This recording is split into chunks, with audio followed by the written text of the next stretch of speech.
صلی اللہ بسم اللہ الرحمن الرحیم الحمدللہ رب العالمین والصلاة والسلام علی سیدنا و نبینا و طبیب قلوبنا و شفیع ذنوبنا و مولانا مولا الکونین جد الحسن الحسین سیدنا شباب اہل الجنت ابی القاسم محمد اللہم صلی علی محمد وآل محمد لعنت اللہ علی قلوبہم اجمعین صلوات اللہم صلی علی محمد وآل محمد.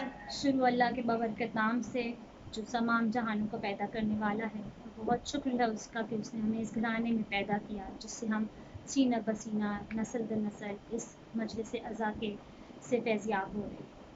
آج 8 سفر کی مجلس میں ہماری مجلس کا عنوان ہے نیتوں کا دارالمدار عمل پر ہوتا ہے. انسان کا عمل کا تعلق اس کی نیت پر ہوتا ہے. مومن کی نیت اس کے عمل سے بلند ہوتی ہے. چاہے ہم چہلم پر 40 پر جا سکیں نہ جا سکیں، چاہے ہم کوئی بڑا کام کر سکیں نہ کر سکیں، حج عمرے کی سعادت ہمیں ملے نہ ملے، ہم اگر مجلس عزا میں اس دوران میں شامل ہو سکیں نہ ہو سکیں، لیکن اگر ہماری نیتیں بلند ہیں اور ہمیں اس کا اجر ہماری نیتوں کی بنیاد پر ملے گا. اگر ہمارے اعمال پستہ ہیں باوجود اس کے کہ ہماری نیتیں بلند ہیں تو پروردگار عالم ہماری نیتوں کے عوض ہمارے نامہ اعمال کو مضبوط کر دے گا. بعض دفعہ نیت میں خلوص نہیں ہوتا، بعض دفعہ نیتوں میں عظمت ہوتی ہے، عظیم ہوتی ہے، خلوص بے پناہ ہوتا ہے، عمل بہت چھوٹا ہوتا ہے. بعض دفعہ ہمیں علم ہی نہیں ہوتا کہ ہماری نیت ہے کیا. تو اس وقت میں ضروری ہے کہ آپ اپنے آپ کو ٹٹولیں، اندر سے جھانکیں، اس میں سوال پوچھیں اور اس پر ریفلیکشن کریں. ہر عمل کے پیچھے ہماری نیت کیا ہے اس کا ہمیں انڈرسٹینڈنگ رکھنی پڑتی ہے، اس کے ساتھ ہمیں اپنا کام کرنا پڑتا ہے. تو ایک دفعہ ایک مجلس میں ایک شخص حاضر ہوا، کہتا ہے کہ میں بہت پریشانیوں میں گرا ہوں، مجھے آگا کوئی سلوشن بتائیں. تو صاحب المزین علامہ الطبیبی اسے کہتے ہیں کہ انسان چاہے جتنی بھی پریشانیوں میں گرا ہو، چاہے جتنے بھی مصائب میں اس گرفتار ہو، باوجود اس کے اگر وہ صلوات کو اپنا محور بنا لے، اپنے صلوات کو اپنا پریکٹس بنا لے، تو اس کے تمام پریشانیوں کا حل اس کے اندر موجود ہے. اس نے کہا مولانا آغا ایک مجھے کوئی مجرب عمل بتا دیں جس کے بعد میں سکون سے جو ہے. اللہم صلی علی محمد وآل محمد. آغا مجھے کوئی ایسا عمل بنائے جس کے ساتھ میں سکون سے اپنی زندگی گزار سکوں اور مجھے کبھی کوئی تکلیف کا احساس نہ ہو. انہوں نے کہا میں تمہیں 3 چیزیں بتا دیتا ہوں، اگر تم اس کو اپنی زندگی کا عمل بنا لو تو تمہیں کوئی تکلیف، کوئی دکھ، کوئی پریشانی نہیں ہوگی. اور سب سے بڑی بات اس کے کوئی سائیڈ افیکٹ نہیں ہے، کوئی عوارض نہیں ہے، کوئی نقصانات نہیں ہیں. اس نے کہا جی آغا فرمائے. اس نے کہا پہلا قرآن، دوسرا صلوات اور تیسرا استغفار. جس بھی شخص نے ان 3 چیزوں کو اپنی زندگی میں شامل کر لیا گویا وہ نجات پا گیا. قرآن ایک ایسی چیز ہے جس میں ہر مسئلے کا حل ہے. پیدائش سے پہلے اور مرنے کے بعد تک کے عوامل اس کے اندر درج ہیں. وہ ہمیشہ آپ کو فائدہ پہنچائے گی، کبھی نقصان نہیں پہنچائے گی. دوسرا صلوات، کہ اگر رزق میں برکت چاہتے ہو، اولاد میں برکت چاہتے ہو، سکون قلب چاہتے ہو تو صلوات کو اپنے گرو سے باندھ لو. اور کثرت اور ہوتی ہے، برکت اور ہوتی ہے. کثرت اور برکت آپس میں مساوی نہیں ہے، سمنمز نہیں ہے، سملر میننگز نہیں رکھتے، فرق میننگز ہیں. یعنی پیسے کی کثرت تو ہو سکتی ہے لیکن سکون ہونا ایک ڈفرینٹ چیز ہے، برکت ہونا ایک ڈفرینٹ چیز ہے. آرام نہیں ہے پر سکون ہو سکتا ہے. اگین آرام اور سکون مساوی نہیں ہے، سملر میننگز نہیں رکھتے، فرق ہے. لیکن اگر سکون دل چاہتے ہو، سکون قلب چاہتے ہو، دعاؤں کی قبولیت چاہتے ہو تو صلوات کو اپنا پیشن راہ رکھو. اگر بعض دفعہ مولا اس نے عرض کی کہ مولا ایسا بھی تو ہوتا ہے کہ میں بہت استغفار پڑھتا ہوں لیکن مجھے سلوشن نظر نہیں آتے. انہوں نے کہا کہ اگر استغفار پڑھتے ہو اور ڈر ہے کہ استغفار قبول نہیں ہوگا تو صلوات کے آگے پیچھے 11 دفعہ درود آگے اور 11 دفعہ درود پیچھے اور پھر استغفار پڑھو. اللہم صلی علی محمد وآل پروردگار تمہارے محمد. تمام گناہوں کو معاف کریں گے. ایک اور بحر العریف ایک کتاب ہے، 3 کتابوں کا مجموعہ ہے، بہت سی علوم اور بہت سی دستاویز اس کے اندر موجود ہیں. اس میں درج ہے کہ جب رسول اللہ صلی اللہ علیہ وسلم اللہم صلی اللہ علیہ وسلم جب زیارت معراج پہ گئے تو انہوں نے ایک فرشتہ دیکھا جس کے 1000 ہاتھ تھے اور اس کے 1000 ہاتھ میں 1000 انگلیاں تھیں. انہوں نے پوچھا کہ تم کس کام پہ مامور ہو؟ اس نے کہا کہ جب آندھی آتی ہے تو میں تمام ریت کے ذرے گن لیتا ہوں، اور جب بارش ہوتی ہے تو میں تمام جو ہے گرنے والے قطروں کو گن لیتا ہوں. اور انہوں نے رسول صلی اللہ علیہ وسلم نے دوبارہ اس سے پوچھا کہ کوئی ایسی چیز ہے جس کو تم کاؤنٹ نہیں کر سکتے، جس کا تم شمار نہیں کر سکتے، اپنی انگلیوں پر گن نہیں سکتے؟ اس نے کہا جب آپ کی آل آپ صلی اللہ علیہ وسلم پر درود بھیجتی ہے تو اس کے ثواب اور باقی چیزوں کو میں گن نہیں سکتا. درود پڑھتی ہوں. اللہم صلی علی محمد وآل محمد. گویا کہ آپ جس بھی ہستی سے عقیدت رکھتے ہیں، جو بھی شخصیت کو آپ مانتے ہیں، جس کو عظیم سمجھتے ہیں، جس سے آپ کی لگاؤ ہے، اس ہستی کا نام لے کر 14,000 بار درود کا ہدیہ کر کے اپنی دعا مانگے. بحکم پروردگار اس ہستی نے اگر قبول کیا تو آپ کو اور زیادہ 70 گنا ثواب کے ساتھ وہ درود بھی آپ کا قبول ہوگا، وہ ثواب بھی آپ کو ملے گا اور آپ کی حاجت بھی بڑھائیں گے. اللہم صلی علی محمد وآل محمد. خلوص نیت شرط ہے ہر عمل میں. ہم پر واجب ہے کہ ہم ہماری نیت کو ضرور مد نظر رکھتے ہوئے اپنے تمام عوامل کو سر انجام دیں. ایک اور مرحوم کشتی مولانا گزرے ہیں، بڑے بڑے عالم مولانا گزرے ہیں. انہوں نے کہا ان کا ایک طریقہ کار تھا، وہ بڑا لمبا وضو کیا کرتے تھے، بڑی لمبی نمازیں پڑھا کرتے تھے. ایک روز وضو کر رہے تھے، ایک شخص آیا اور وہ آپ کی موجودگی میں وضو کرتا ہے اور آپ کی موجودگی میں اندر مسجد میں جا کر نماز ادا کرتا ہے اور واپس جلدی جلدی جانے لگتا ہے. ابھی مولانا کا وضو ہی مکمل نہیں ہوا تھا. انہوں نے آواز لگائی ہے نوجوان، وہ رک گیا 2 لمحے کے لیے. انہوں نے سوال پوچھا اتنی اجلت میں تم کہاں جا رہے ہو اور تم ابھی اندر کیا کر رہے تھے؟ انہوں نے کہا کہ میں جو ہوں اجلت میں نہیں ہوں، لیکن میں تھوڑا گھبرایا ہوا ہوں، میں بس نماز ادا کر کے جا رہا تھا. تو آپ نے کہا کہ میرا تو وضو ابھی تک چل رہا ہے، تمہاری جو ہے نماز بھی ختم ہو گئی. تو اس نے کہا کہ میں حق نہیں رکھتا، مجھے نہیں معلوم کہ میری نمازیں وہ حق ادا کر سکتی ہیں نہیں کر سکتی ہیں، لیکن کم از کم میں اپنے پروردگار کو یہ بتانے ضرور آیا ہوں کہ میں باغی نہیں ہوں. میں اپنا حق ادا کر سکوں نہ کر سکوں، لیکن میں اپنی طرف سے کوشش ضرور کر رہا ہوں اپنا فرض پورا کرنے کی، اس لیے میں آ کے نماز ادا کر کے جا رہا ہوں. اس کے بعد مولانا نے اپنی نماز ادا کی اور اس کے بعد اپنے حجرے میں چلے گئے. اور اس کے بعد ان کے باقی لوگ آ کے ان سے احوال پوچھتے ہیں کہ کیا سلسلہ ہے، کیا ماجرا ہے، مولانا آج آپ نے درس نہیں دیا، آج آپ کسی سے بات نہیں کر رہے. تو بڑے زار و قطار ہوتے ہیں اور کہتے ہیں کہ اس کی نیت اتنی اعلیٰ تھی کہ میں تو اپنی نمازوں کو، اپنے وضوؤں کو اعلیٰ تر سمجھ رہا تھا کہ میں اتنا وقت لگاتا ہوں اور باقی سب چیزیں کرتا ہوں، لیکن اس نوجوان کی ایک بات نے میرا دل لے لیا کہ کس طریقے سے اس کی نیت اتنی بلند تھی کہ اس نے میرے تمام آج تک کی نمازوں اور تمام وضوؤں کا ثواب لے لیا. تو بعض دفعہ ہم جنہیں حقیر جانتے ہیں وہی ہمیں پروردگار تک پہنچانے کا رستہ ہوتے ہیں. تو بے شک اپنی نیتوں کو جان کے رکھیں اور چھوٹی سے چھوٹی چیز کو بھی حقیر نہ سمجھیں، شاید وہی ہمیں اپنے پروردگار تک پہنچانے کا ذریعہ ہو. یعنی کہ نیت ایک ایسی چیز ہے کہ جو آپ کے نامہ اعمال کو اتنا نیکیوں سے بھر دے گی کہ آپ اپنے خود کے نامہ اعمال کو پہچان نہ پائیں گے.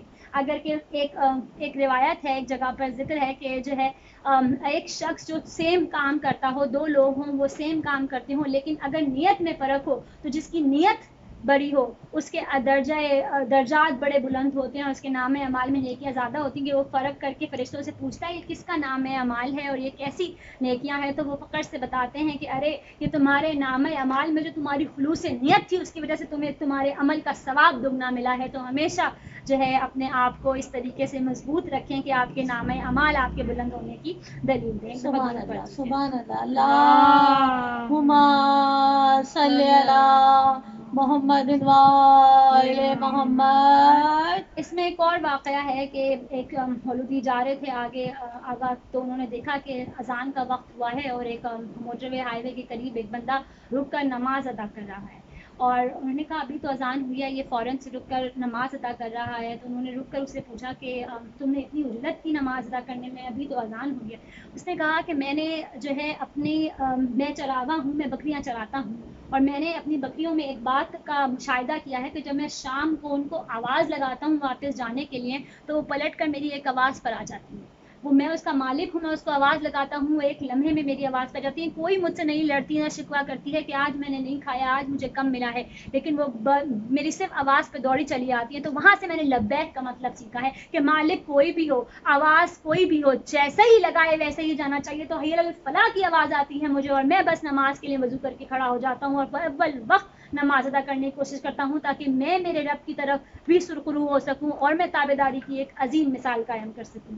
تو اپنی اپنی اس نمازوں میں بھی اجلت کریں اور کوشش کریں کہ جتنا جلدی ہو سکے آپ کو جیسے ہی اذان کی آواز آئے اور آپ باوضو ہو کے اٹھ کھڑے ہوں, اور کوشش کریں کہ اگر آپ مجالس میں جاتے ہیں یا مجالس میں بیٹھتے ہیں تو باوضو ہو کے جائیں تاکہ پروردگار آپ کے تمام دعاؤں کو قبولیت کا درجہ دے اور آپ کے اوپر اور رحمتوں کا نزول رکھتے ہیں. ایک بار درود شریف اللہم صلی علی محمد وآل محمد. ایک جگہ حکیم لقمان سے کسی نے پوچھا, حکیم لقمان وہ ہیں جو سورہ لقمان میں بھی جن کا ذکر ہے, اور 1000 وصیتیں انہوں نے اپنے بیٹے کو دی تھیں, اور کچھ وصیتیں آپ کو اس صورت کے اندر بھی نظر آتی ہیں. تو کسی نے حکیم لقمان سے پوچھا کہ آپ ذرا مشورہ دے دیں, بتائیں کہ آپ نے یہ ادب کرنا کیسے سیکھا. تو انہوں نے کہا ادب کرنا میں نے بے ادب لوگوں سے سیکھا.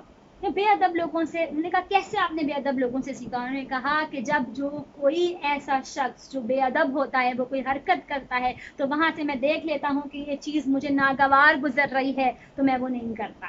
اسی طریقے سے ہمارے ہر عمل کو ہمیں بہترین طریقے سے آبزرو کرنا چاہیے اور اکارڈنگلی ہمیں کرنا چاہیے تاکہ ہماری وجہ سے کوئی اور اس کا اثر انداز نہ ہو. ہماری صلاحیتیں ہم پر مبنی, اور ان صلاحیتوں سے ہم جو بھی اجر لیتے ہیں وہ ہمارا ہے. تو کوشش کیجئے کہ آپ کے جو بھی اعمال ہیں اور جو بھی آپ کی نیتیں ہیں بالخلوص مومنین و مومنات کے لیے آسانیاں اور خوشیوں کا متجرب ہوں. بس ایک آخری واقعہ اس سے پہلے کہ ہم مسائل کی طرف رواں ہوں, کہ نجف اشرف میں ایک طالب علم پڑھتا تھا. اس کا طالب علم کا نام روایتوں میں نہیں موجود. انہوں نے کہا کہ قحط کا عالم تھا, نجف میں وہ شخص پڑھتا تھا اور کوفہ میں رہتا تھا. تو وہاں سے وہ جا رہا تھا, قحط کے دن تھے. اچانک راستے میں اسے جانوروں کی ایک بھیڑ نے روک لیا, جس میں ایک جانور اور اس کے بچے تمام موجود تھے. ایسے جانور جس کو عمومی طور پر ممبر سے بیان نہیں کرتے, لیکن وہ جو ہے اپنے تمام جو ہے بچوں کے ساتھ, جو کہ بہت چھوٹے چھوٹے تھے, ان کے ساتھ روک کے اس کا راستہ کھڑی ہو جاتی ہے. اور 2 لمحے کے لیے وہ طالب علم اس جانور کو دیکھتا ہے, اس کے بچوں کو دیکھتا ہے, اور اس کو سمجھ میں نہیں آتا کہ جو ہے وہ کیا کرے. وہ کہتا ہے کہ اگر میرے جیب میں کوئی روٹی کا ٹکڑا ہوتا تو شاید میں اس کو دے دیتا, اور اگر کچھ کھانے کو ہوتا تو شاید میں ان بچوں کو دے دیتا, ان کی بھوک ختم ہو جاتی. لیکن اب میں پریشانی کے عالم میں ایک لمحے اس کے ہاتھ میں دیکھا تو میرے ہاتھ میں صرف ایک کتاب ہے. میں نے سوچا, ارادہ کیا کہ بک اسٹور پہ جا کے کسی کتاب فروش کو یہ کتاب دے دوں, اور جو مجھے پیسے ملے اس سے ان کھانے کے لیے ان جانوروں کی بھوک کو مٹا دوں. وہ جا کے کتاب فروش کے پاس پہنچتا ہے, اس کو کتاب بیچ دیتا ہے. اسے کہتا ہے کہ یہ پیسوں کے عوض مجھے کچھ کھانے کو دے دو, کچھ ہے کھانے کو. اس نے کہا زیادہ تو کچھ نہیں ہے, صرف دودھ ہے, اگر چاہو تو میں تمہیں دودھ دے دیتا ہوں. اس نے دودھ لیا, ان جانوروں کے پاس گیا, ان کے آگے رکھا, ان کو سیراب کیا, اور ان کو دیکھتا رہا, مسکراتا رہا. جب سب نے کھا لیا تو وہاں سے آگے بڑھنے لگا. ایک بار پھر وہ جانور قطار بنا کے اس کے سامنے آ گیا, اس کے راستے کو روک لیا. اب کی بار وہ مسکرا کر اور جو ہے سکتے کے عالم میں ان کو دیکھنے لگتا ہے کہ اچانک ان بچوں کی ماں آسمان کی طرف اپنا سر بلند کرتی ہے اور کوئی دعا دیتی ہے. جانوروں کی زبان ظاہر باتیں بولی نہیں سمجھ سکتا. طالب علم ابھی خود نجف میں پڑھ رہا ہے, آگے بڑھتا ہے اور اس کے بعد اپنی درس گاہ پہنچ جاتا ہے, اپنے درس کو لینا شروع کرتا ہے. حیران ہوتا ہے کہ جو درس اسے دیا جا رہا ہوتا ہے اسے ایسا لگتا ہے کہ یہ پہلے سے اسے آتا ہے, اس کے اوپر اس کی سب کچھ طاری ہو جاتا ہے کہ آگے والی چیزیں بھی اس کی سمجھ میں آنے لگتی ہیں. وہ اپنے برابر والے دوست سے پوچھتا ہے کہ یہ سبق کیا ہم نے پہلے پڑھا ہوا ہے, یہ درس کیا ہم نے پہلے لیا ہوا ہے, یا ایسا کبھی کوئی اتفاق ہوا کہ اس طرح کی کوئی چیز ہمارے علم میں پہلی گزری. اور اس کا برابر میں بیٹھا ہوا دوست کہتا ہے کہ نہیں, ایسا تو کبھی نہیں ہے, یہ تو ہم پہلی بار پڑھ رہے ہیں. اس نے کہا اچھا ٹھیک ہے. اس کے بعد اس نے آگے کی تمام چیزیں اسے بتا دیتا ہے. تھوڑی دیر بعد دوست پریشان ہو کے اس کی طرف دیکھتا ہے کہ واقعی مولانا وہی چیزیں اس کو سکھا رہے ہوتے ہیں. اب وہ کہتا ہے کہ اس کتاب میں سے باقی جو تمام چیزیں ہیں وہ اس سے پوچھنا شروع کرتا ہے. حیرت کی بات یہ ہے کہ وہ تمام باتوں کا جواب دینے لگتا ہے. اب دونوں بہت پریشان ہوئے مولانا کے پاس گئے, پوچھتے ہیں مولانا ابھی آپ کا درس شروع ہوا, ہم پہلی بار لے رہے تھے, لیکن مجھے سمجھ میں نہیں آتا کہ یہ درس مجھے کیسے یاد ہے, مجھے کیسے حفظ ہے. انہوں نے کہا کہ ایسا کوئی واقعہ ہوا ہے جہاں تم نے کسی مظلوم کی مدد کی؟ اس نے کہا بس میں راستے میں آ رہا تھا اور اس طرح جانوروں کی ایک قطار نے مجھے روک لیا, بس مجھ سے رہا نہیں گیا. میرے ہاتھ میں ایک کتاب تھی, میرا کل اثاثہ تھی, میں نے اسے بیچا اور اس سے غریبوں کے دودھ پلایا ان جانوروں کو اور آگے بڑھ گیا. تو انہوں نے کہا تم نے مظلوم کی چونکہ دعا لی ہے,